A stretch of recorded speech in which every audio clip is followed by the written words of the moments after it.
I'm Sam. I'm a marine conservationist. I restore, protect, and clean coral reefs. I always had the interest in marine life and the oceans as a young kid. So growing up, I always asked my parents to bring me out on excursions, to go to the aquarium, to go to Keelong, or to even go to fish farm to feed the fish.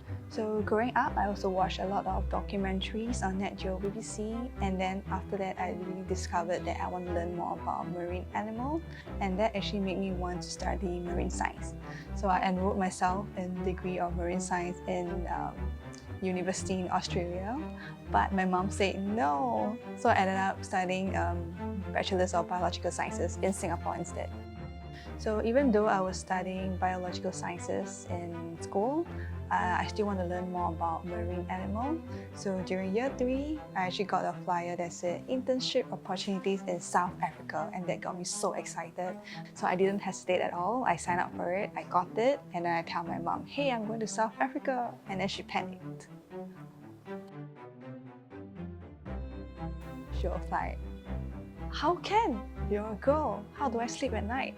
She couldn't sleep for 1 whole month. So the internship itself was super eye-opening. I mean, working with great white sharks and dolphins really propelled interest for myself to really want to be a marine biologist. So after some time, I found myself in a marine lab working on coral restoration in NUS.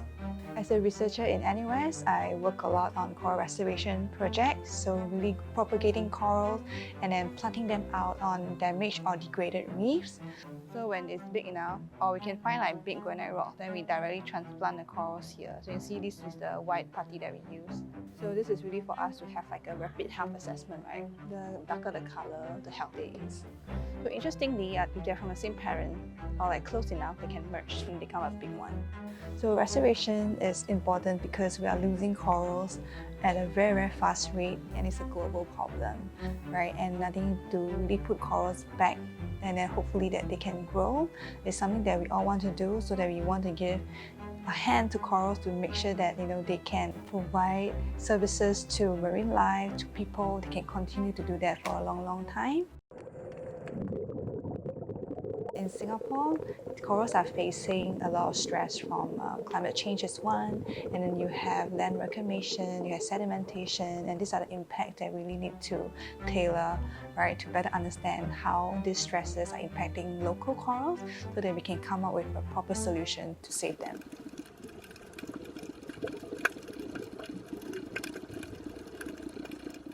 So currently, I'm a lecturer teaching marine conservation, and one of the coolest part of the job is to bring students to Bali, Lombok to learn how coastal communities manage their resources. So this is a very tricky issue because they have to decide, how can you better manage what you have, whether it's balancing how do you protect the environment and sustainable development. So one community that we are working with is this group of fishermen from Bali. So they actually use cyanide to catch ornamental fish for their livelihood, for aquarium trade. So the thing is, cyanide is poison. So unknowingly, they poisoned the reef and the fish did not come back. So how we are coming in is to see how we can uplift the community by really trying out different ways to restore corals, and also use that as a form to see how we can turn that into programs for ecotourism, for guests to learn about coral propagation. At the same time, the villagers can learn how to take care of their resources, so their resources can continue to provide them with fish, with food, and this is very important.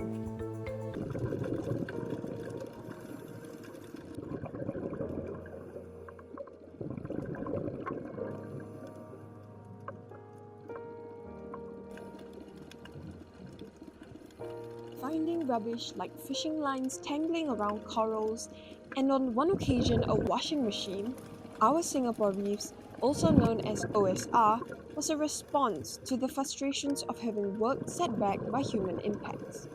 The brainchild of both Sam and fellow marine biologist Dr. To Tai Chung, OSR plans dive cleanups and engages in different outreach programs to educate the public about marine biodiversity, the impacts of marine debris, which are pieces of man-made litter like fishing gear, cigarette butts, and plastic wrappers, as well as the fragility of the coral ecosystem and how crucial it is to protect them. Since its founding in May 2017, the team and their volunteers have conducted over 81 dive cleanups, as well as various public outreach events and programs. With over 1,140 dive volunteers, OSR has to date retrieved 12,386 pieces of marine debris, weighing over 3,232 kilograms. In 2022, as part of a collaboration between NUS and 115 Marina, Sam worked to revitalize the coral life in the marina and later adopted the reef as part of a community engagement effort for OSR. Today, the pontoon allows for visitors to learn about coral restoration by simply walking through at low tide. As part of our Singapore Reef initiative, we want to bring marine science closer to the wider community by making it more accessible and fun, especially to the younger audience and also the seniors. We want to show them the life of marine animals, even to those that they are not divers. We want to know more about all this marine life. We want to show them the different ways they can learn through this initiatives and programs. And we also take care of this coral garden at 1°15, where we bring volunteer divers to help to clean and maintain and propagate coral reefs. First formed in March 2024, Our Blue Spaces is a non-profit that aims to highlight less visible marine life in our island state and make them more accessible. With Our Blue Spaces, Sam wants to bring the underwater environment to life for Singaporeans who have not had any exposure to marine life in Singapore.